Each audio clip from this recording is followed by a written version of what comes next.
Baik, bismillahirrahmanirrahim. Assalamualaikum warahmatullahi wabarakatuh. Waalaikumsalam warahmatullahi wabarakatuh. Yang terhormat Ibu Kepala SDN Tuluk Dalam 1 Banjarmasin, Ibu Endang Mariati SPD. Yang saya hormati Bapak Ibu Dewan Guru beserta staf, Bapak Ibu Guru Pendamping SDN Tuluk Dalam 1 Banjarmasin yang sudah hadir pada kegiatan diseminasi budaya positif SDN Tuluk Dalam 1 Banjarmasin bagi guru penggerak angkatan 9, saya sendiri Febrina Arfianti SPD. Baik, untuk memulai kegiatan kita pada hari ini, mudah-mudahan kegiatan ini mendapatkan berkah dari Allah Subhanahu wa taala dan utamanya bermanfaat bagi kita semua. Mari kita awali dengan bersama-sama mengucapkan basmalah. Bismillahirrahmanirrahim. Selanjutnya menyanyikan lagu Indonesia Raya. Hadirin dimohon berdiri.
Baik hadirin, dipersilakan duduk kembali. Bapak Ibu yang berbahagia, selanjutnya kita akan mendengarkan pengarahan dari Kepala SDN Teluk Dalam 1 Banjarmasin kepada yang terhormat Ibu Endang Mariati SPD. Kami persilakan.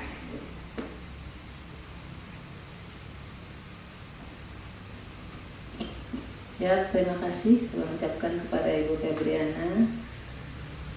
Assalamualaikum warahmatullahi wabarakatuh. Waalaikumsalam warahmatullahi wabarakatuh.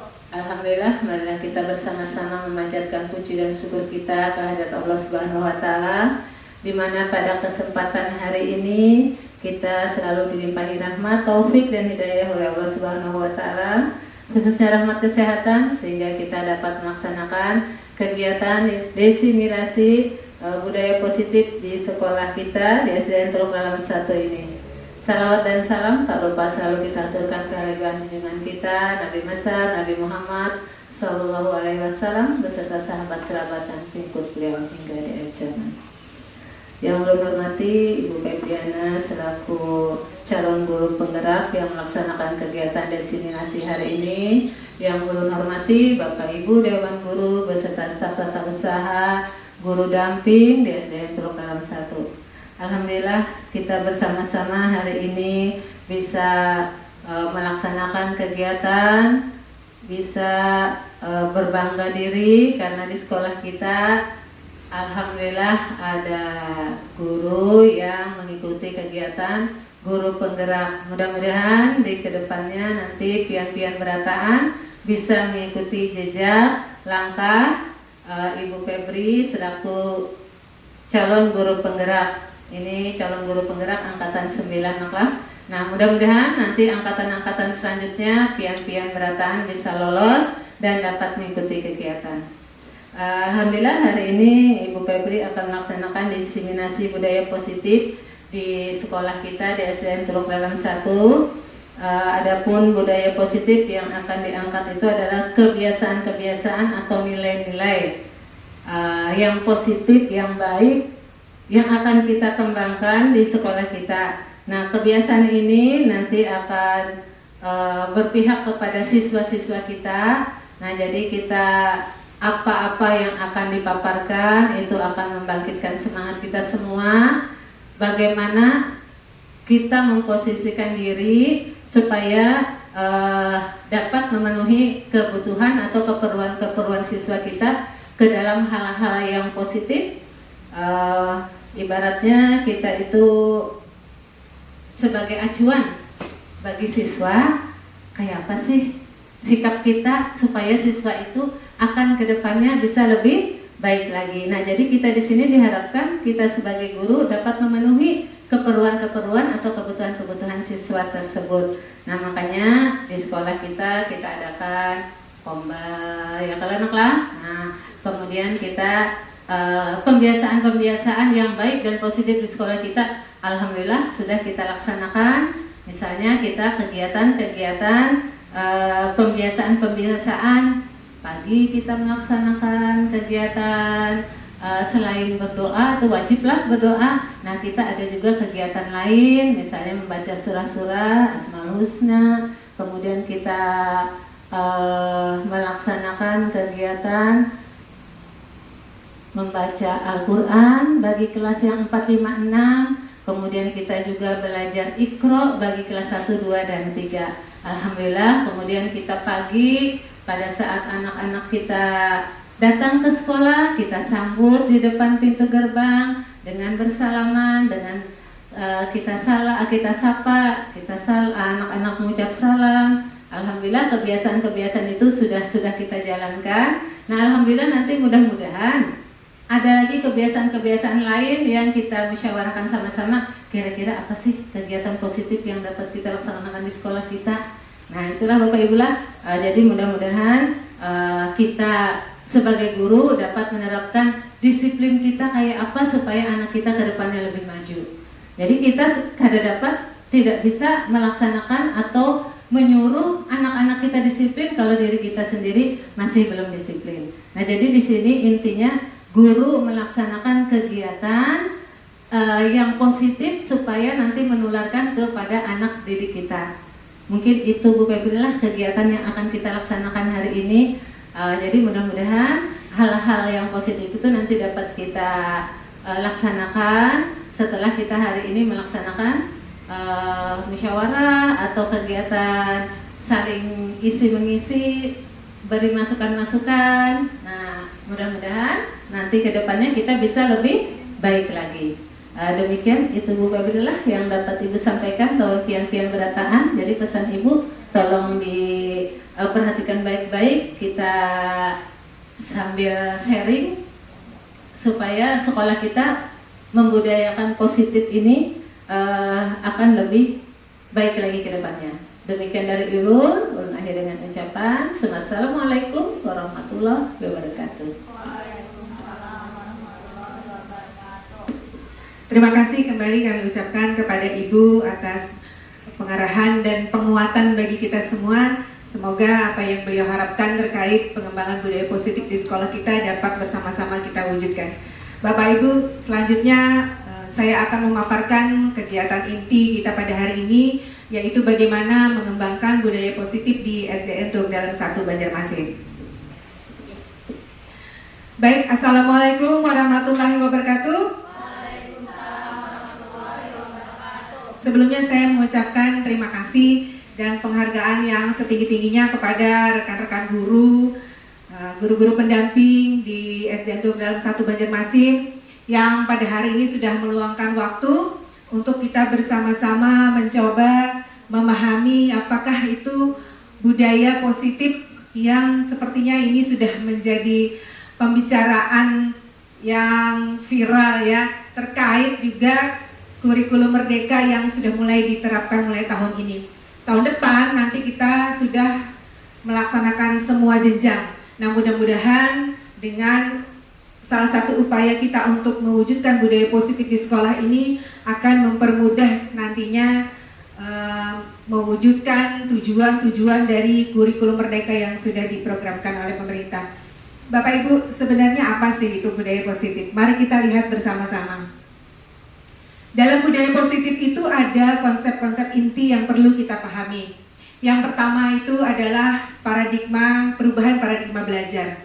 Jadi nanti kita akan lihat apa saja perubahan paradigma yang dulunya kita pakai sekarang sudah mulai berkurang dan harus kita rubah. Kemudian kita juga perlu memahami motivasi dari perilaku manusia. Ada kebutuhan dasar manusia yang harus dipenuhi. Kemudian ada disiplin positif, restitusi atau posisi kontrol guru, keyakinan kelas, dan segitiga restitusi. Sepertinya banyak ya bahasa-bahasa yang baru buat kita, seperti restitusi apa itu ya. Saya sendiri juga waktu mendapatkan materi ini pertama kali, ini benar-benar hal yang baru buat saya. Dan mudah-mudahan nanti kita semua bisa menjalankannya. Nah, budaya positif itu sendiri Bapak Ibu adalah nilai dan kebiasaan yang dilakukan di sekolah, terutama dalam upaya untuk melakukan kegiatan yang berpihak kepada murid. Tujuannya apa? Supaya murid-murid kita nanti bisa berkembang menjadi pribadi yang merdeka, mandiri, bertanggung jawab, sesuai dengan profil pelajar Pancasila yang sudah kita ketahui bersama-sama. Masih ingat Bapak Ibu? Satu apa? Beriman dan bertakwa serta berakhlak mulia. Kemudian yang kedua, bergotong royong. Kemudian 3, berkebudayaan global. Betul. 4, mandiri. Betul Ibu. Bernalar kritis. Ada lagi? Kreatif. Betul. Nah, jadi karakter-karakter itu yang kita harapkan tumbuh pada anak-anak kita dengan kita melakukan kegiatan atau pembiasaan-pembiasaan positif di sekolah. Nah, di awal kita belajar tentang budaya positif, ini kemarin kita waktu di pendidikan CGP, Bapak Ibu, kita dilihat kembali gitu. Sebenarnya pendidikan itu sudah digadang-gadang oleh Bapak pendidikan kita ya, Bapak Ki Hajar Dewantara, bahwa kata beliau, hakikat pendidikan sebenarnya bagi anak-anak itu apa? Adalah menuntun segala kodrat yang ada pada anak. Kemudian tujuannya supaya mereka mendapatkan keselamatan dan kebahagiaan yang setinggi-tingginya, baik sebagai individu maupun ketika mereka sudah terjun di dalam masyarakat. Nah, karena itu tugas kita sebagai guru hanya menuntun Bapak Ibu, menuntun tumbuhnya kekuatan kodrat yang ada agar mereka dapat memperbaiki lakunya. Jadi anak itu lahir sudah membawa keunikannya masing-masing. Ibaratnya Bapak Ibu, kita sebagai guru ini, Bapak Ki Hajar Dewantara itu mengibaratkan guru sebagai seorang petani sayur. Petani sayur di awal sebelum menanam itu kan pasti dia memilih bibit-bibit yang bagus. Kemudian setelah ditanam, apa yang dilakukan oleh petani? Menjaga bibit itu supaya tumbuh dengan baik. Dengan cara apa? Dengan cara tanahnya diberi pupuk, kemudian dalam waktu tertentu akan disemprotkan apa misalnya untuk menghindari dari hama-hama yang akan mengganggu tumbuhnya tanaman tadi, sampai harapannya nanti bibit itu tumbuh menjadi sayur yang subur, hijau gitu ya. Nah, itulah tugas kita sebagai seorang pendidik. Jadi kita mengupayakan semaksimal mungkin agar anak-anak kita bisa tumbuh dan berkembang dengan baik. Perubahan paradigma yang dimaksud adalah, Bapak Ibu kalau dulu pernah ingat ya teori stimulus respon. Jadi anak-anak itu akan berperilaku tergantung dari stimulus yang kita berikan. Iya tidak? Masih ingat? Nah, sekarang pendekatan stimulus respon itu mulai bergeser ke teori kontrol. Nanti kita lihat. Nah, dalam budaya positif ini Bapak Ibu, sekolah seyogyanya harus menjadi tempat tumbuh kembangnya anak. Bagaimana mereka bisa tumbuh secara maksimal? Sekolah itu harus menjadi tempat belajar yang nyaman, kemudian aman, tidak ada tekanan bagi mereka. Kemudian juga memfasilitasi kreativitas yang ingin mereka kembangkan. Sehingga pada akhirnya nanti mereka akan menerima dan menyerap pelajaran dengan baik. Kemudian penerapan budaya positif ini nanti akan diawali dengan disiplin positif, ya. Jadi disiplin positif itu apa? Kalau dulu kita memandang disiplin itu sebagai suatu apa, Ibu Aina, kepatuhan misalnya. Apalagi kalau dengar kata disiplin, yang kita pikirkan apa? Tata tertib, ya. Apalagi? Akhlak, hukuman, ya tidak? Kalau ada tata tertib harus dipatuhi. Kalau tidak dipatuhi maka akan mendapatkan hukuman. Biasanya begitu. Nah, budaya positif ini perlu kita wujudkan secara perlahan. Memang tidak mudah, tidak semudah seperti kita membalik telapak tangan, tetapi dengan sedikit demi sedikit, kemudian kita harus lakukan dengan konsisten. Insya Allah budaya positif ini akan dapat kita wujudkan. Nah, saya ingin mengajak Bapak Ibu untuk mencoba memahami paradigma teori kontrol tadi dengan melakukan kegiatan ini. Nanti saya minta tolong ya, 2 orang ibu guru, 2 pasang deh, Ibu Aina dan Ibu Mirna, coba deh maju ke depan. Kita kasih tepuk tangan dong.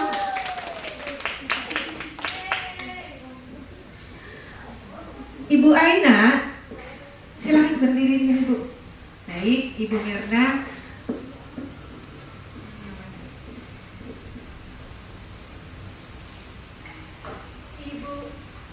Ibu Aina akan bertindak sebagai A ya. Tugas A apa? Mengepalkan salah satu tangan Anda. Ibu Aina bayangkan saja di dalam tangan Ibu itu ada sesuatu yang sangat berharga yang tidak boleh kelihatan sama orang lain. Nah, sekarang Ibu Mirna bertugas sebagai B. Tugasnya adalah bagaimana Ibu Mirna bisa membujuk Ibu Aina untuk bisa membuka tangannya dan memperlihatkan apa isi tangannya. Bujukannya terserah, boleh dengan menawarkan iming-iming, boleh dengan menggelitiki misalnya, atau menggoda, silakan. Ya bebas, sekiranya Ibu Aina bisa membuka tangannya. Udah siap Ibu Mirna? Sudah. Coba ya.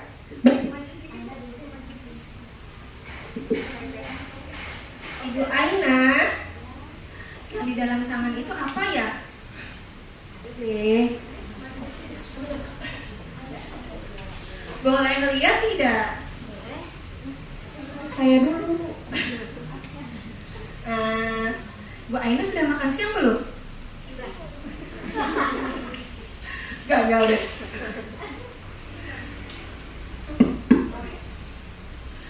Padahal tadi rencananya mau ngajak makan siang keluar. Ya sudah kenyang lah perut saya. Mau ikut saya jalan-jalan nggak sore? Tapi buka dulu.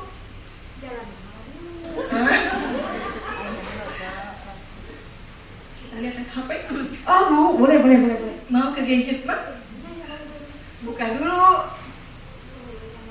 Berikan saya HP. Ucap kenalan SPG. Oh ya. Oh ya. Barangkali ada dapat diskon. Buka dulu. Boleh? Nanti ditanyakan di sana lah. Mau lihat. Tok tok tok tok. Oke. Apa Bismillah. bilang dulu? Bismillahirrahmanirrahim. Nah, duit. Boleh lihat? Duit dalamnya. Terima kasih. Kita jalan-jalan ya sore ya. Boleh pakai duit. Kita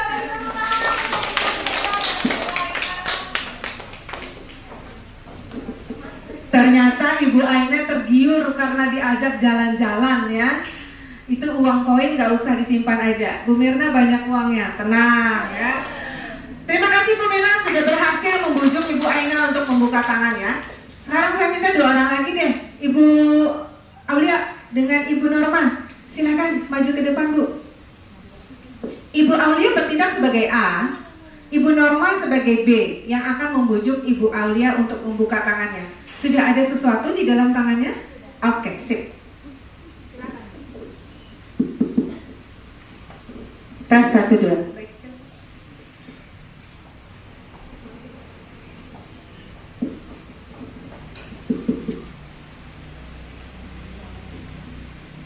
Bu Aulia, ada apa?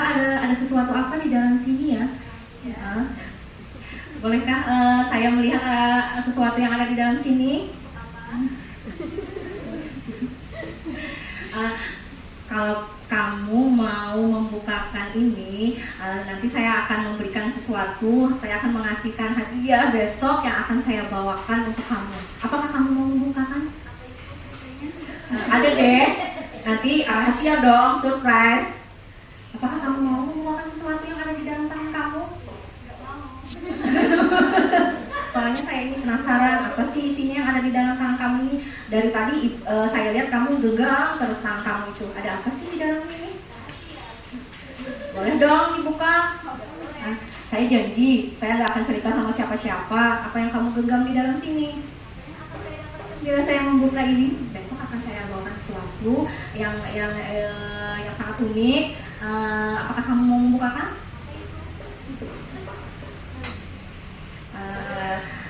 Gini aja, saya akan ngajak kamu jalan-jalan, terus akan ngajak kamu makan. Kalau kamu mau membukakan genggaman yang ada di tangan kamu ini, Apapun penawarannya, saya tidak akan pernah membukakan. ayo dong, cobalah bukakan, biar saya nggak penasaran apa ini isinya. Gimana ya saya cara membuktikan supaya kamu mau membukakan genggaman yang ada di tangan kamu ini? Ayo. Yakin Bu, tidak akan membuka. Iya. Kenapa Bu nggak mau dibuka? Karena sesuatu ini cukup saya mengetahuinya.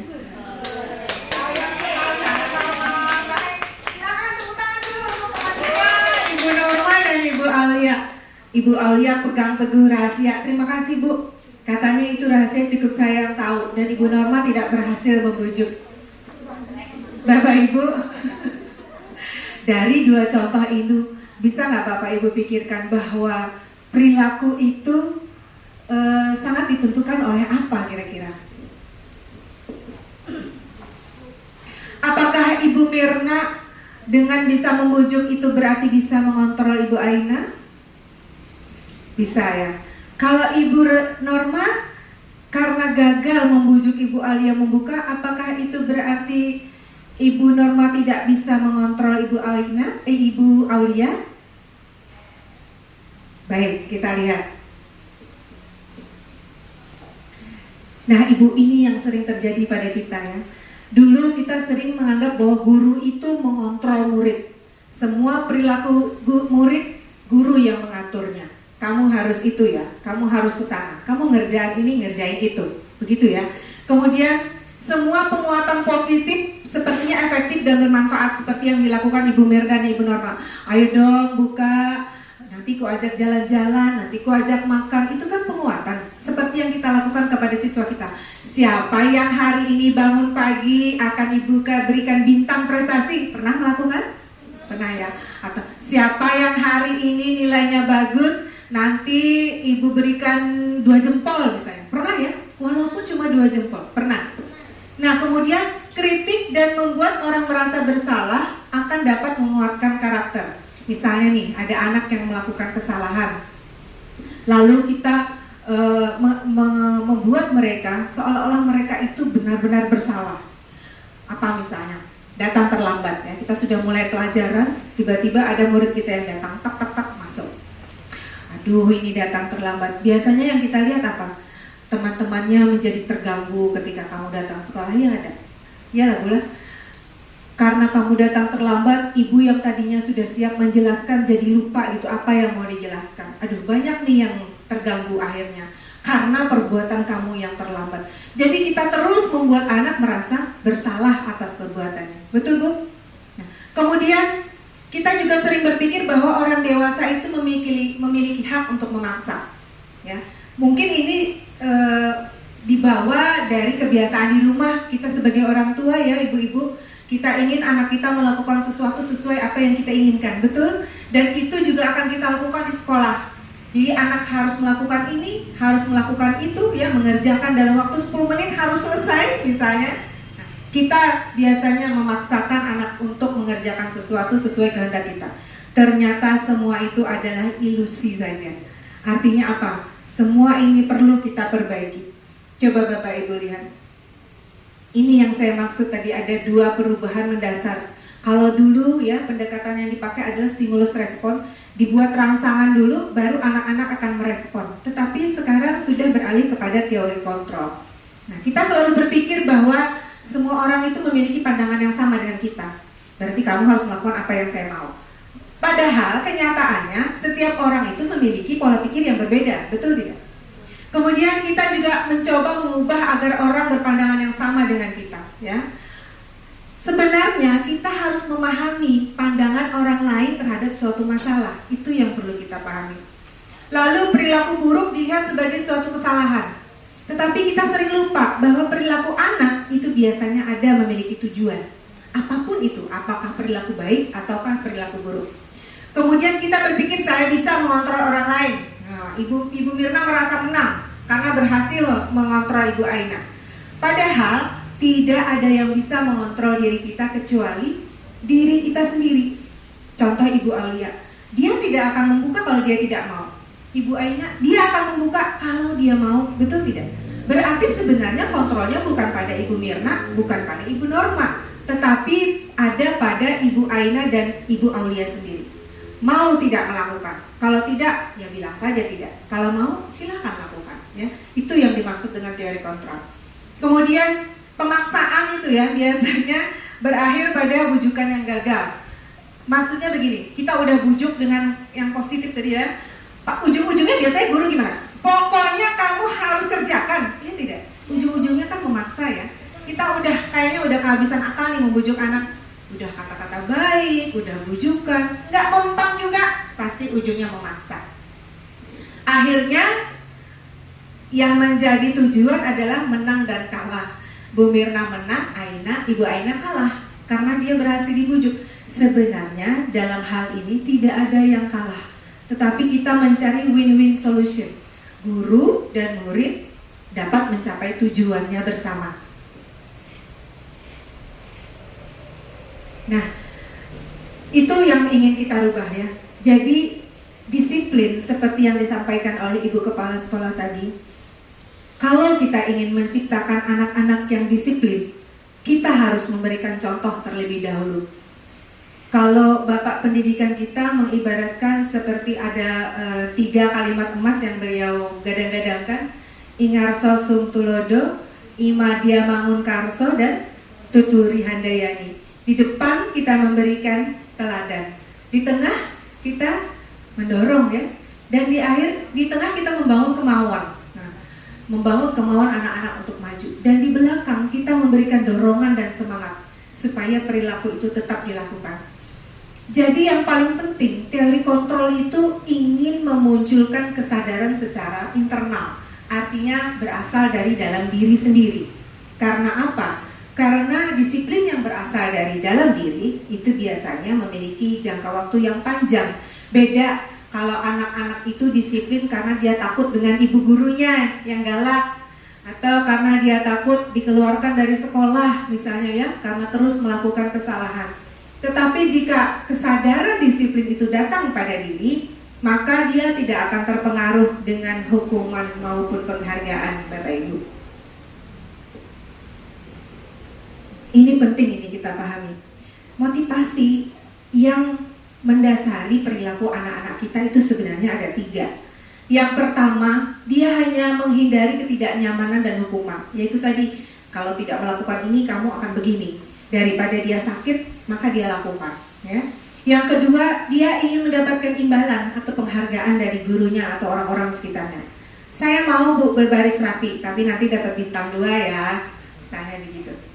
Atau yang ketiga, motivasi yang ketiga, menjadi orang yang mereka inginkan dan menghargai diri sendiri dengan nilai yang mereka percaya. Kalau saya datang tepat waktu misalnya, saya akan menjadi orang yang bertanggung jawab. Saya tidak akan mengganggu hak orang lain yang ketika saya datang seperti tadi teman-temannya terganggu, gurunya terganggu, dan saya akan merasa lebih nyaman. Itu yang dia percaya, dan itu akan dia lakukan berdasarkan kesadaran yang ada pada dirinya. Sekarang saya ingin tanya, Bapak Ibu, menurut Bapak Ibu, dari pengamatan Bapak Ibu selama ini, kira-kira motivasi manakah yang saat ini paling banyak mendasari perilaku anak kita? Saya minta pendapat Ibu Ima dulu, silakan. Terima kasih. Ini Febri. Biasanya saya memberikan motivasi terhadap anak mengenai tentang reward, begitu. Tapi reward di sini saya tidak secara langsung memberitahukan. Ketika mereka melakukan sesuatu sesuai dengan kehendak gurunya, nah, jadi anak-anak itu melalui kesadaran sendiri, oh nanti nih ibu nanti ada memberi reward nanti setelah saya melakukan sesuatu lah gitu. Jadi kan berdasarkan diri mereka sendiri. Jadi guru tidak langsung menyatakan bahwa kamu nanti dapat ini dari ibu. Ya. Jadi biasanya saya mereka melakukan sesuai dengan yang kita, lalu kita beri reward setelah mereka melakukannya. Begitu, terima kasih. Kira-kira dari 3 ini yang mana yang dominan anak lakukan, yang mendasari perilaku mereka? Mendapatkan imbalan atau penghargaan dari orang lain. Terima kasih Ibu Ima. Menurut Ibu Ima, anak-anak kita biasanya akan berperilaku jika mendapatkan imbalan atau penghargaan. Ada yang memiliki pendapat berbeda? Ada? Baik. Sebagaimana kita ketahui di sekolah kita juga punya peraturan dan tata tertib ya. Masih ingat nggak setiap hari Senin kita biasanya mencari anak-anak yang tidak memakai atribut lengkap dan kita suruh maju. Maju itu menurut Bapak Ibu hukuman tidak? Sebenarnya hukuman ya. Lalu mereka berpakaian lengkap, apakah karena mereka takut dihukum tuh, disuruh maju di depan? Bisa jadi ya Bu Endang, sepertinya begitu. Nah, jadi memang betul, motivasi yang pertama dan kedua biasanya dominan yang mendasari perilaku anak-anak di sekolah. Tetapi tujuan kita adalah sebenarnya yang mana Bapak Ibu? Sebenarnya pendidikan di sekolah mulai dari upaya kita menciptakan lingkungan yang aman, nyaman ya untuk anak tumbuh dan berkembang adalah untuk menumbuhkan motivasi yang ketiga. Bagaimana mereka bisa berperilaku baik dengan didasari kesadaran diri dan bertanggung jawab atas nilai kebajikan yang dia percaya. Apa itu nilai kebajikan? Nilai kebajikan itu sebenarnya sudah diajarkan sejak mereka masih kecil dari orang tua mereka. Ya, apa saja nilai kebajikan itu menurut Bapak Ibu? Misalnya, anak-anak harus sopan santun ya. Itu yang sering kita ajarkan kepada anak-anak. Apalagi Bu? Selain sopan santun, nilai apa yang ingin ibu tanamkan kepada anak-anak? Bersyukur betul atas apa yang dimiliki. Ada lagi? Bertanggung jawab. Banyak ya. Kemudian apa misalnya menghargai orang lain, tidak boleh mengganggu hak-hak orang lain. Nah, jika mereka memiliki nilai kebajikan yang tertanam pada diri, maka mereka akan berperilaku positif dan lebih bertanggung jawab terhadap apa yang dilakukannya. Ini yang saya maksud tadi. Sebenarnya di kurikulum Merdeka sudah menuangkan nilai-nilai kebajikan yang lengkap sekali. Seperti yang kita lihat, ada beriman dan bertakwa, berakhlak mulia, itu memang menurut saya cocok untuk diletakkan di paling atas ya, karena ilmu tanpa adab juga tidak ada gunanya. Berkebinekaan global disesuaikan dengan kemajuan zaman sekarang, gotong royong, mandiri, kreatif, dan bernalar kritis. Atau misalnya ada nilai kebajikan universal seperti empati, menghargai, ya, dapat dipercaya, dan lain-lain. Ini yang ingin kita tumbuh kembangkan pada perilaku anak. Saya ingin mengajak Bapak Ibu untuk berefleksi. Sebagai seorang guru, ya, ketika saya datang tepat waktu ke sekolah, kira-kira motivasi apa yang mendasari Bapak Ibu untuk melakukan hal demikian? Apakah yang pertama, takut ditegur oleh kepala sekolah atau pengawas yang selalu mengintai kita? Atau kita ingin dilihat atau dipuji teman-teman guru yang lain, ibu itu tuh rajin, atau anak-anak misalnya, wah pokoknya kalau Ibu Rahmi itu nggak pernah deh, kalau bel beliau pasti ada di sekolah. Atau kita memiliki motivasi yang ketiga, kita ingin menjadi orang yang berusaha bertanggung jawab serta menghargai diri kita sendiri, ya. Kalaupun nanti kita menjadi teladan bagi anak-anak kita, itu adalah bonus saja. Kira-kira Bapak Ibu yang duduk di sini memiliki motivasi yang mana nih dari ketiga hal ini? Silahkan Ibu Endang.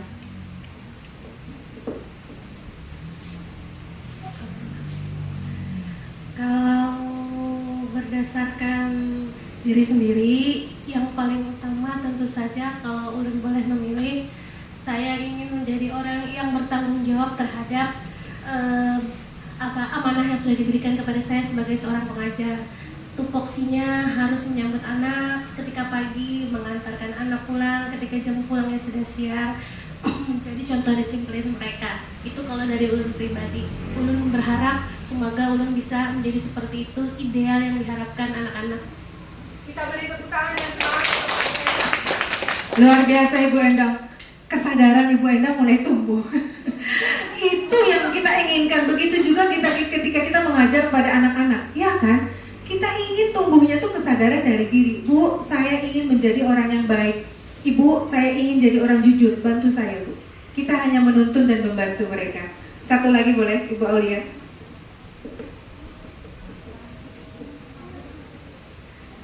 Sependapat sama Ibu Endang tadi, saya khususnya di saya berharap bisa menjadi seorang pengajar yang bisa bertanggung jawab atas segala apa yang telah dibebankan kepada saya, gitu. 100% saya setuju dengan pendapat. Tepuk tangan untuk Ibu Aulia. Karena apa? Kalau kita memotivasi kita ada pada nomor 1 dan nomor 2, ketika Ibu Kepala Sekolah berhalangan hadir, kira-kira apa yang terjadi? Ngacirlah guru-gurunya ya. Atau santai saja, Ibu Endang gak ada misalnya, itu yang akan terjadi. Tapi kalau kita berada di posisi ketiga, mau Ibu Endang ada di sekolah ataupun beliau ada kesibukan di luar, kita tetap memegang teguh komitmen kita bahwa kita harus memberikan contoh kepada anak-anak untuk selalu disiplin dalam hal apapun, tidak hanya disiplin waktu. Setuju Ibu-ibu? Setuju. Ini saya punya kasus nih. Ini pelajarannya kebetulan matematika ya. Dan ini bukan Ibu Novi ini. Ini Pak Seno. Ibu Novi hari ini kebetulan berhalangan hadir. Nah, Iva ini kebetulan anaknya kurang menguasai pelajaran matematika. Kemudian saat pelajaran berlangsung dia ini banyak diam. Nah, kemudian suka menggambar gitu di buku pelajarannya. Punya nggak murid yang seperti itu? Saya ada tuh satu di kelas. Dia suka menggambar. Dan akhirnya tidak memperhatikan gurunya. Pada saat itu Pak Seno menanyakan pertanyaan. Kagetlah si Iva, ya. Lalu dia gugup, nggak sengaja jatuh ini tahu. Pernah kan lihat waktu gugup jatuhan barang-barangnya, itu teman-teman udah pada ketawa semua, mentertawakan sikap Iva. Melihat itu, Pak Seno membiarkan saja teman-temannya mengetawakan Iva. Dan karena Iva nggak bisa jawab, Bapak Seno nyuruh Ivanya untuk maju ke depan. Maju deh kamu, maju ke depan, berdiri sambil menunjuk hidungnya atas kesalahan yang dia buat tidak bisa menjawab pertanyaan. Wah, kebayang nggak ibu-ibu apa yang terjadi di kelas? Makin riuh lah kelasnya, lucu kan jadinya.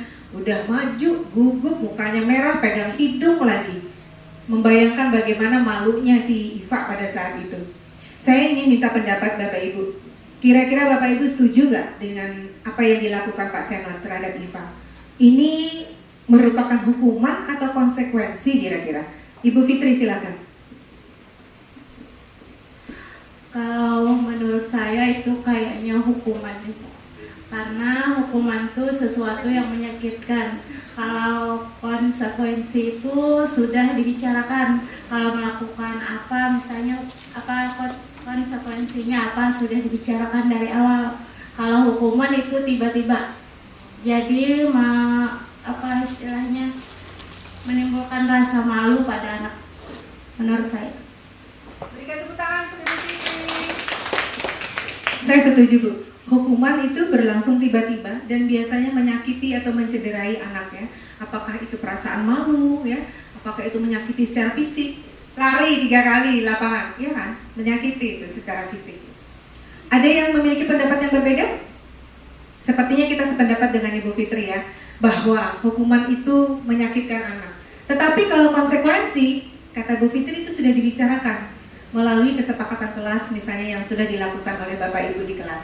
Sehingga apa? Anak-anak itu tidak akan merasa, dia tetap merasa tidak nyaman, tetapi dia lebih menghargai karena kan dia udah setuju, itu konsekuensi yang harus dilakukan. Coba dong kita lihat, ini ada 7 kasus ya.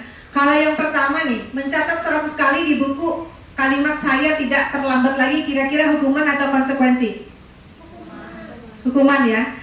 Lari mengelilingi lapangan karena terlambat? Hukuman, oke. Membersihkan dinding yang dicoret-coret? Saya mau tanya, kenapa ya ini jadi konsekuensi? Ibu, silakan Bu.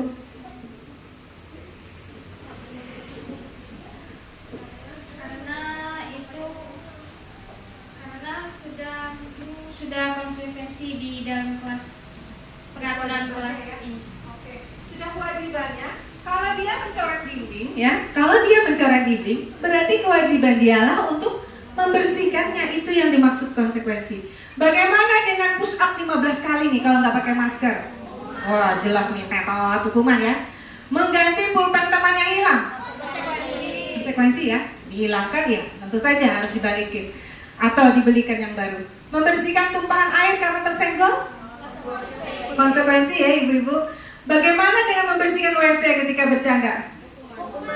Hukuman. Pernah nggak melakukan ini?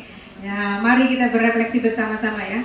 Ada saja hukuman membersihkan WC. Tadinya kita berpikir supaya jaraknya, supaya perbuatan itu tidak diulang. Tetapi ternyata memiliki dampak yang negatif Bapak Ibu. Selanjutnya ada lagi kasus kedua. Ini cerita Ibu Anas yang menyuruh anaknya untuk berbaris rapi di depan kelas sebelum masuk. Ibu Anas itu biasanya untuk menyuruh anak-anak berbaris, dia pakai iming-iming stiker ini apa? Bintang prestasi atau stiker bintang gitu ya. Ayo, siapa yang dapat berdiri lurus itu dapat bintang dari Bu Anas. Oh, rapilah dia lurus ya. Masuk setiap hari. 1 kali, 1 bulan ini berjalan bagus. Anak-anak selalu rapi ya, setiap kali rapi kasih bintang. 1 kali Bu Anas nggak masuk sekolah. Lalu digantikanlah oleh siapa? Oleh Pak Heru. Kebayang nggak anak-anaknya gimana? Kan gak dapat bintang dari Bu Anas. Jadi ketika Pak Heru yang jaga, tetap saja mereka berebut untuk masuk. Kira-kira mengapa hal ini bisa terjadi? Mengapa stiker bintang tadi tidak berhasil membuat anak-anak rapi antri untuk masuk ke dalam kelas? Ibu Norma, silakan Bu.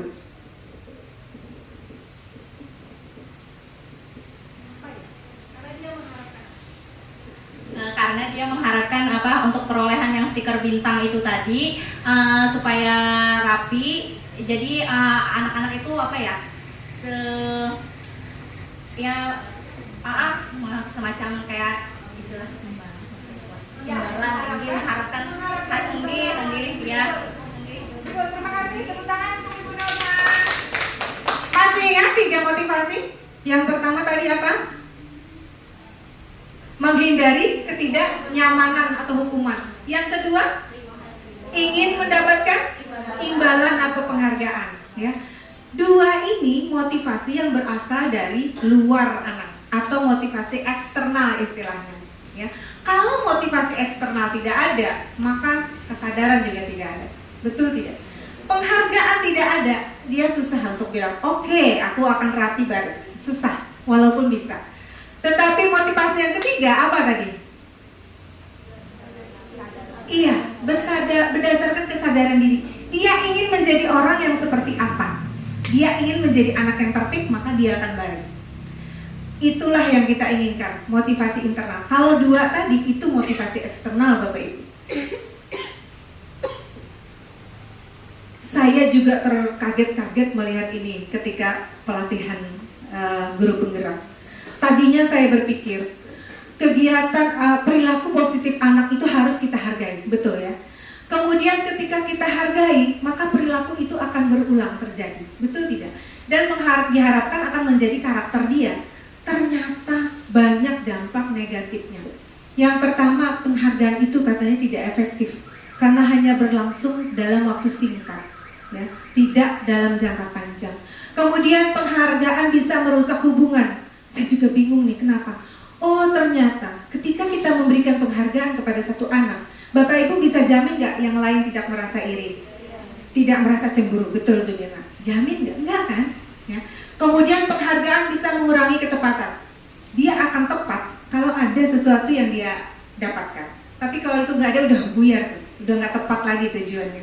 Kemudian bisa menurunkan kualitas. Bersemangat jika ada sesuatu, bersemangat untuk melakukan jika diberi hadiah, atau malah mematikan kreativitas. Dia nggak akan kreatif kalau nggak ada sesuatu, betul tidak? Dia nggak akan melakukan kalau itu hukumannya pada daju aja. Aku melakukan itu ya boleh aja. Nah, itulah yang membahayakan. Dan penghargaan ternyata sebenarnya juga merupakan hukuman bagi mereka. Hanya saja hukuman yang positif. Jadi Bu, kita nggak boleh memberikan penghargaan. Menurut Bapak Ibu gimana? Boleh tidak sebenarnya? Sebenarnya bukan penghargaan yang seharusnya yang kita berikan, tetapi apresiasi atas kebajikannya. Ini luar biasa Bu dampaknya. Ketika ibu-ibu memberikan pengakuan secara khusus pada anak yang melakukannya, misalnya secara khusus itu boleh disebutkan di kelas, tetapi hanya menyebutkan bahwa kita senang. Mirna, ibu senang deh kalau hari ini Mirna bajunya rapi, pakaiannya lengkap ya. Kemudian secara pribadi ibu bisa mendatangi atau memanggil anak yang bersangkutan.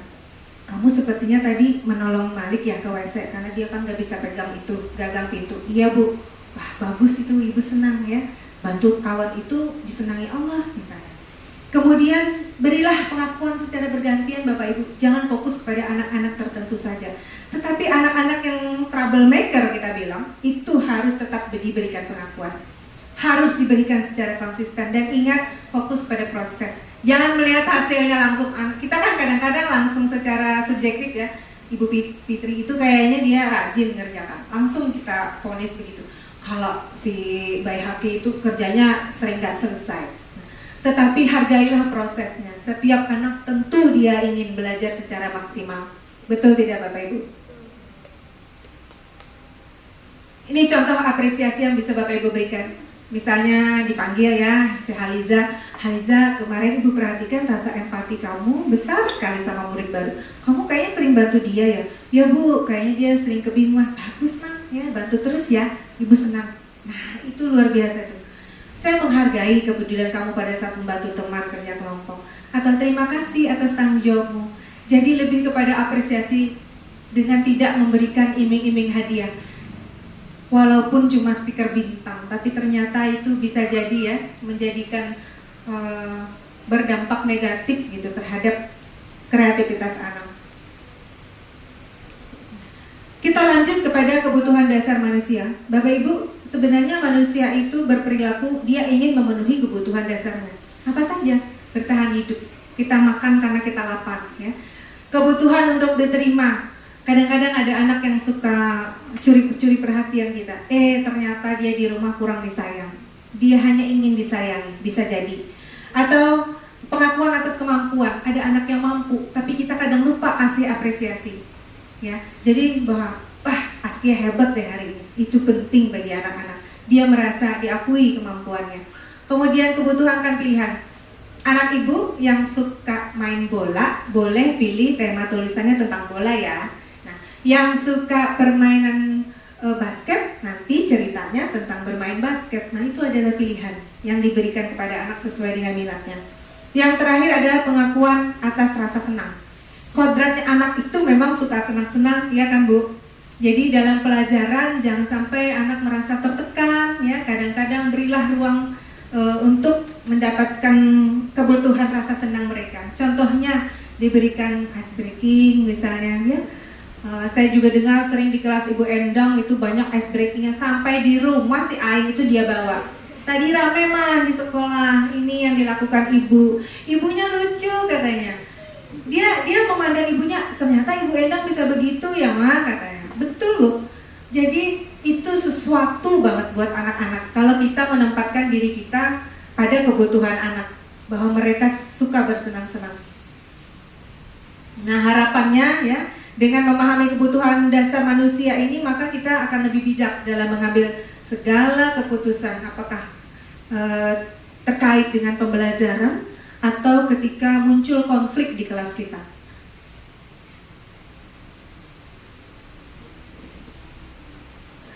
Ini yang dimaksud dengan Ibu Fitri tadi ya. Penting bahwa kita punya kesepakatan di kelas. Yang kesepakatan itu harus dijalankan bersama-sama, sehingga yang muncul adalah perilaku positif sesuai apa yang kita sepakati bersama. Apa yang disepakati? Ya, nilai-nilai kebajikan yang ingin kita terapkan. Apakah anak-anak itu harus datang tepat waktu misalnya, saling menghargai teman, budayakan selalu senyum, menyapa teman, dan lain-lain. Saya ada punya contoh ini. Ada kira-kira di kelas siapa ini ya? Ibu Mirna ya. Nah, boleh Ibu Mirna cerita sedikit bagaimana proses Ibu itu ketika anak-anak menempelkan sticky note itu, apa tuh dimaksud? Silakan. Ya, terima kasih.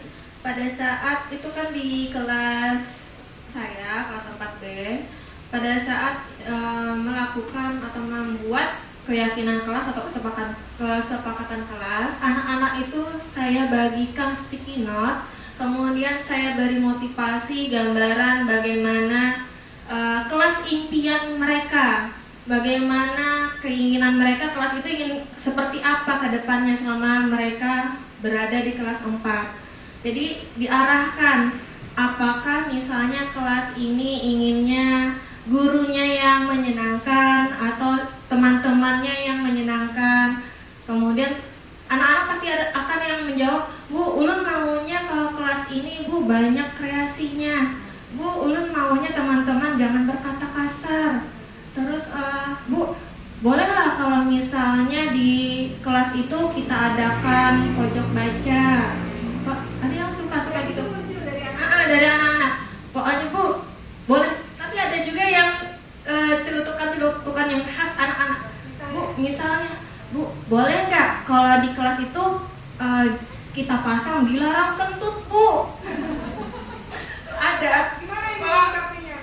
Jadi ditanya kenapa? Jadi itu, soalnya ada yang suka kentut, Bu. Oke, berarti terus ada lagi, Bu, ada, boleh nggak ditulisin di kertas ini?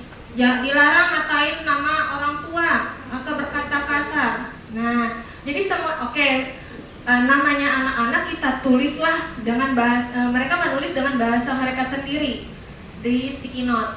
Lalu saya akan mengumpulkan, meminta anak-anak untuk menempelkan ke papan tulis. Nah, di situ saya baca satu-satu, kita saring, kita bacakan satu-satu.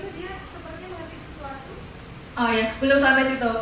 Nah, jadi setelah di sticky note tadi sudah saya baca, kemudian kita sampaikan ke anak-anak, ini bagaimana? Di sini kan tulisannya katanya dilarang kentut, dilarang berkata kasar, terus ada yang bilangnya dilarang makan.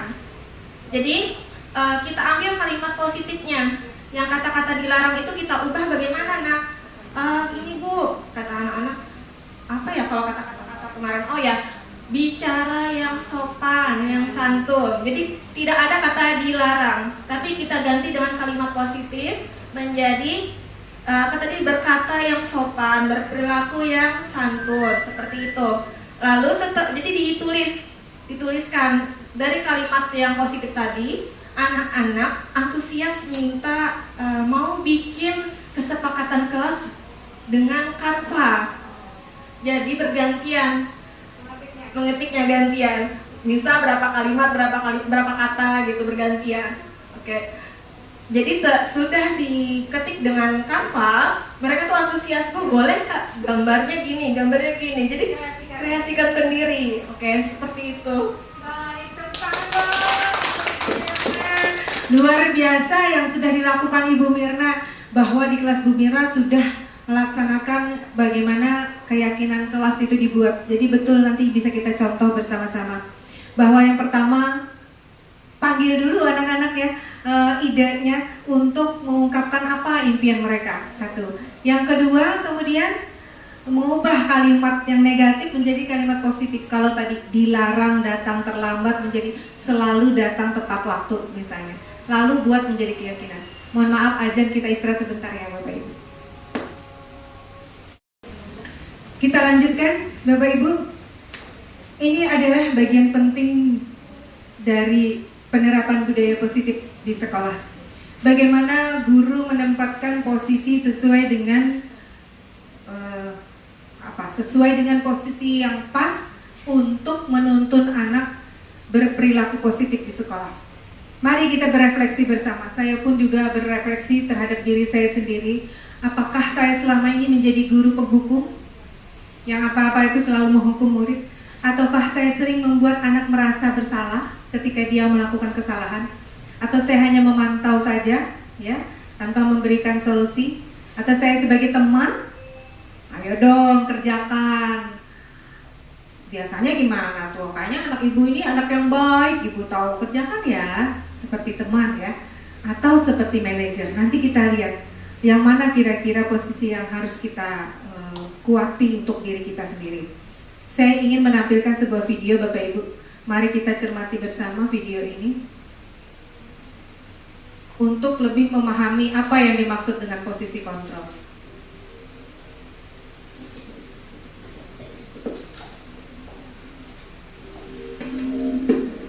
Naran, sini kamu. Selamat pagi, Bu. Selalu terlambat. Kamu deh, pasti terlambat. Maaf, Bu. Saya... Apa? Apa coba? Alasan kamu apa lagi? Kapan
bakalan kuat lagi kalau kamu begini terus.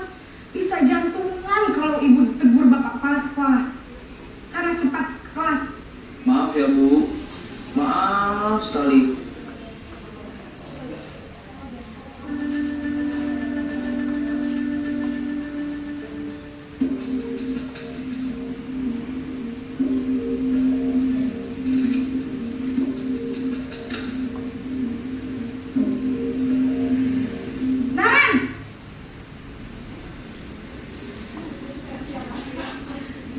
Selamat pagi Bu.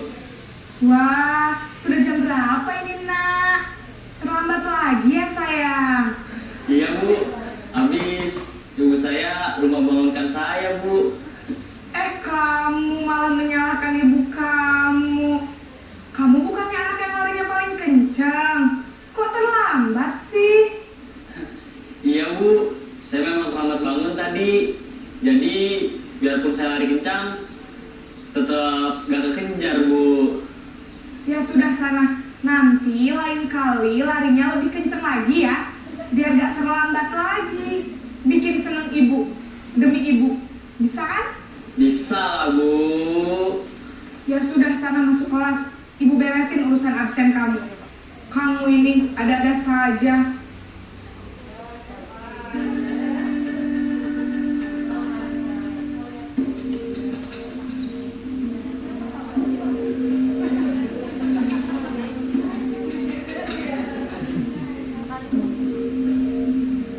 Naren!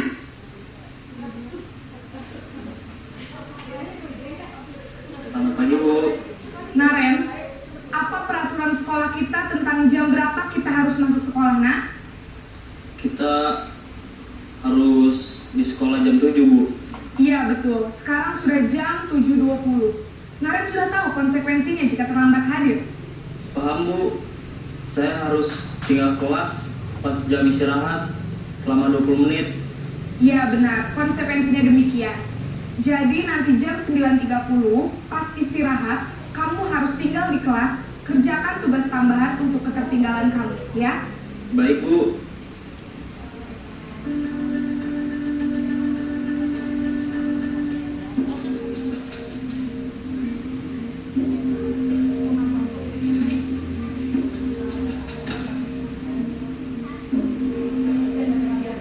Naren!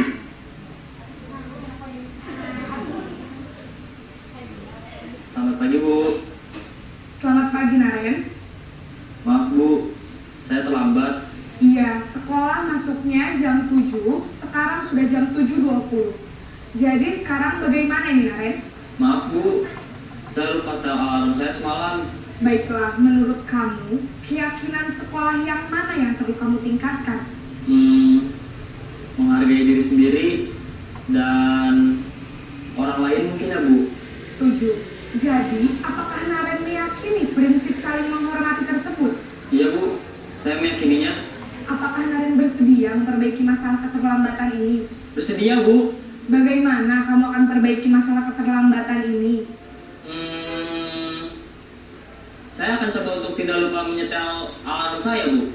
Baik, kalau Naren lupa menyetel alarm di rumah, ada orang yang kira-kira bisa bantu mengingatkan tidak? Ada Bu, kakak saya, Kak Emma. Ada lagi selain Kak Emma? Selain Kak Emma, ada ibu saya. Baik, jadi yang mengingatkan Naren adalah Kak Emma dan ibu kamu ya? Kira-kira akan mulai setel alarm kapan nih Naren?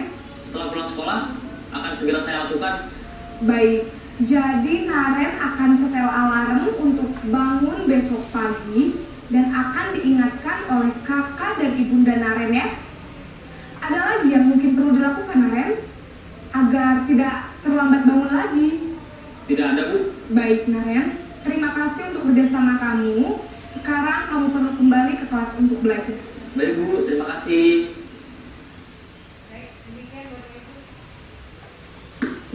Apa yang dilakukan ibu guru tadi ya? Apakah kata-kata ataupun mimik muka? Ibu perhatikan tadi berbeda. Itu ternyata sangat berpengaruh kepada anak ya. Bukan hanya kalimat saja, kalimat bahasa secara verbal.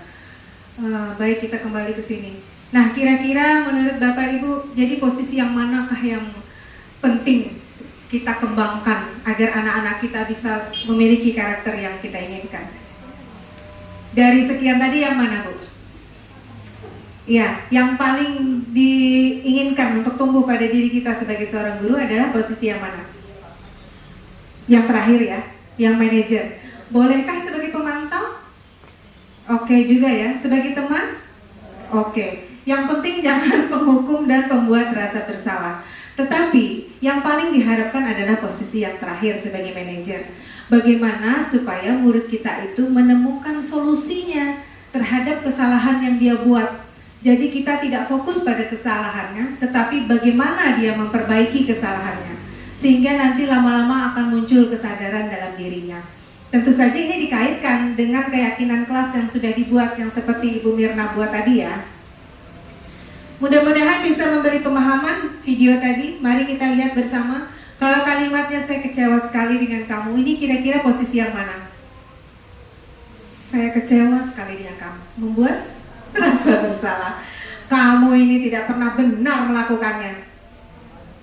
Penghukum ya Bu Fitri. Ayolah, lakukan demi ibu. Kan kamu anak yang pintar. Sebagai teman, baik. Apakah kamu mau dapat stiker bintang hari ini? Ini yang mana nih? Sebenarnya ini adalah penghukum. Masih ingat bahwa penghargaan itu sebenarnya menghukum? Baik, bagaimana kamu bisa menyelesaikan masalah ini? Nah, ini fokus kepada solusi ya. Kamu pasti yang paling terakhir selesai mengerjakan. Penghukum, betul. Merasa bersalah apa penghukum nih? Merasa bersalah ya. Jadi dia merasa bahwa iya aku nih terakhir terus. Nah itu yang dimunculkan ke anak. Karena merasa selalu dia yang terakhir mengerjakan tugas-tugas. Nah mudah-mudahan ini menjadi bagian dari refleksi kita Bapak Ibu. Dialog yang tadi dilakukan Ibu dengan Naren ya, itu adalah upaya segitiga restitusi. Apa itu? Jadi dialog yang dilakukan orang tua, bisa jadi guru ya, atau orang tua di rumah maksudnya, untuk menghasilkan anak-anak atau murid yang mandiri dan bertanggung jawab. Jadi ada 3 tahapan sebenarnya kalau kita perhatikan. Yang pertama dia menstabilkan identitas dulu, bahwa membuat kesalahan itu adalah hal yang biasa. Gak apa-apa, kesalahan itu bisa saja terjadi, tetapi kita bisa memperbaiki. Jadi kita tenangkan dulu. Kemudian kita memvalidasi tindakan yang salah. Tadi kamu berbuat apa? Saya teriak-teriak Bu dengan teman. Menurut kamu itu perbuatan yang baik nggak? Ya nggak baik sih Bu. Nah udah tahu dia itu salah. Kemudian baru menanyakan keyakinan. Lalu kalau itu jelek, kira-kira keyakinan mana nih yang kamu langgar? Ya, saya nggak menghargai teman Bu. Betul ya. Lalu apa yang harus kamu lakukan? Nah lebih ke sana. Tidak fokus kepada kesalahan, tetapi membantu murid untuk menemukan solusi sendiri untuk memperbaiki kesalahannya di kemudian hari. Saya ingin menampilkan contoh penerapan segitiga restitusi yang saya buat sendiri bersama murid saya di kelas. Walaupun ini sesuai dengan skrip ya Bapak Ibu, tapi mudah-mudahan bisa menggambarkan penerapan segitiga restitusi.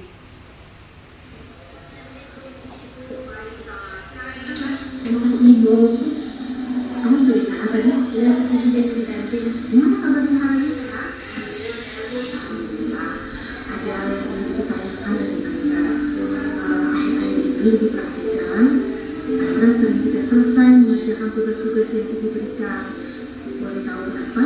Dan Bu sering bercanda dengan teman. Menurut kamu itu perilaku yang baik atau tidak? Tidak baik Bu. Berbuat salah itu tidak apa-apa. Kita bisa memperbaiki. Tapi kamu pasti punya alasan kan kenapa kamu melakukannya? Ya Bu, saya sering lupa dan mempelajarinya. Dan saya menulisnya waktu saya malu. Jadi pas teman mengajak bercanda, saya menjadi kecepatan Bu. Ya, paham. Tapi kira-kira kalau kamu bercanda, apakah bisa menyelesaikan masalah kamu yang tidak paham pelajaran? Ya Bu, hanya diberikan menyelesaikan juga. Ibu sangat menghargai sikap kamu. Kamu sudah menyadari bahwa apa yang kamu lakukan itu tidak tepat. Nilai kamu menjadi rendah. Kamu ingat tidak dulu ada kesepakatan kelas yang kita buat? Ibu, kira-kira keyakinan kelas apa yang kamu langgar? Saya betul sekali. Nah sekarang apakah kamu mau memperbaikinya? Lalu kira-kira Andra, apa yang akan kamu lakukan supaya tugas-tugas yang diberikan bisa kamu selesaikan dengan baik? Dia akan lebih fokus dalam belajar dan mengulangi terkait dengan pelajaran. Senang sekali Dina. Lalu kalau ada materi yang tidak paham, apa yang kamu lakukan? Ya, bertanya saja, tidak usah panik atau takut ya. Insya Allah itu akan membantu Andra memahami pelajaran. Kapan kamu memperbaikinya? Ya, Ibu akan mendukung sekali. Ibu senang dan kamu bersemangat untuk memperbaikinya ya. Nah, sekarang mulai.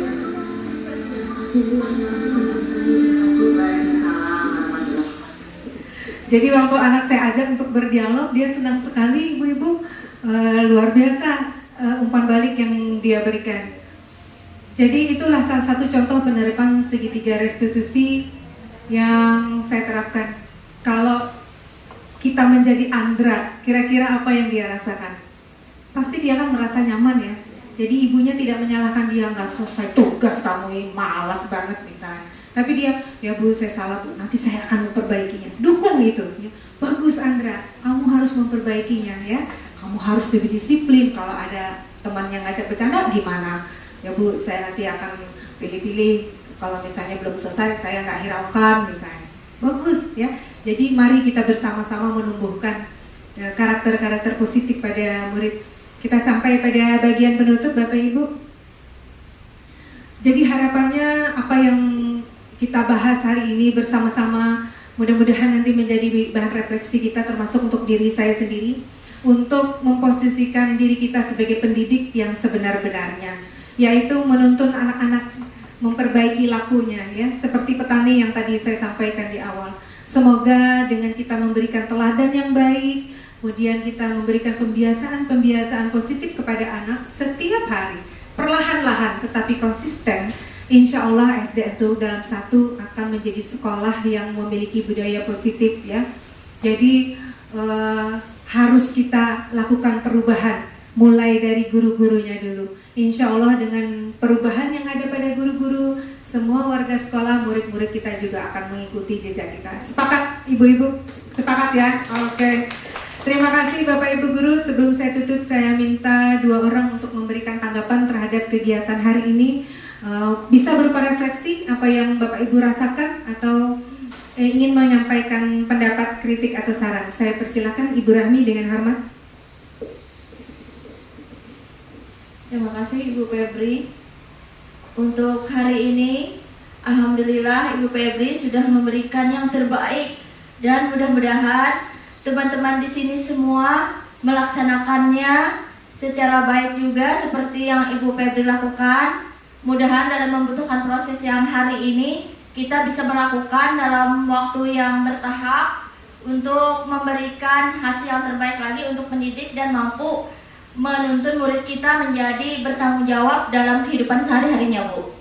Terima kasih Bu Rami. Satu lagi boleh, Ibu Yati? Silakan Ibu.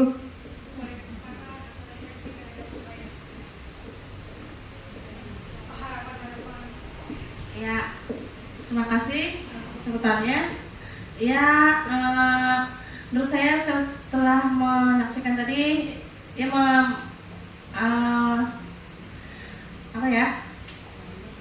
merefleksikan untuk diri sendiri juga, ya lebih memosisikan diri tadi. Kita juga sebagai guru bisa menjadi sebagai manajer yang mampu menuntut murid, dan kita mempunyai juga rasa tanggung jawab dan menjadi contoh untuk anak didik kita.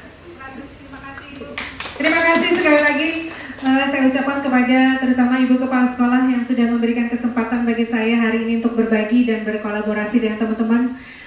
Bapak Ibu Guru yang saya hormati, saya hargai, Bapak Ibu sudah meluangkan waktu dan partisipasi hari ini sangat luar biasa. Kita beri tepuk tangan yang meriah untuk kita semua untuk menuju perubahan yang lebih baik bagi SDN Teluk Dalam 1.